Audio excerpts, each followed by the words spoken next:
ملكه فين؟ انا خويا لا ماشي من تما. انا اسير هانت مجاورات. عرفتي واحد التحفه. شنو هو تما؟ بلاتي اختي بلاتي والله يلاه خديناها البارح عند واحد السيده، ولكن ما شاء الله عليها. سير الله يبعث لي الله يحفظك. غنبقى ندعي معاها. هو الصراحه بحال الله الا اللي غتبيع لي بحال هذه والله تبقى ديما نطرحهم عليها. هذا ولكن شوف واحد النظامه هي قديمه ما شاء الله. شوف كياسه من النظام اللي هما مختلفين اللي ما عمري شفتهم انا. هذا الموديل ياك انت شحال من نظام بعتي؟ هادشي اللي بغيت عمرك شي بحال هذه؟ لا والله يا اختي ما عمرك شفت بحال هذه.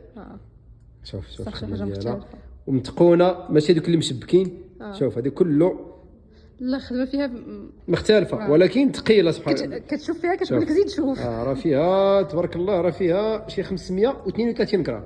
تبارك الله 532 غرام اللي فيها. يلا عاوتاني هادو من التحف اللي عاوتاني اللي يلا خديناهم. واش غنزيدوهم على التحف اللي عندنا ولا نبيعوها؟ شوف انت، ولكن صراحه تحفه تستاهل انك تحتفظ عليها. تستاهل، ولكن نتوما قولوا لنا كي جاتكم عاوتاني. اشنو واش نبيعوها ولا ما نبيعوهاش؟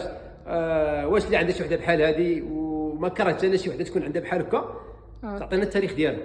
بصح امتى تقريبا كان هذا الموديل هذا واش في الستينات، واش في السبعينات، واش في الثمانينات؟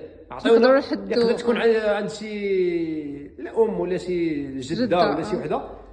نتوما الناس اللي غادي يشوفوا هذا الفيديو هذا يعطينا تاريخ تقريبا امتى كان هذا ما كرهناش.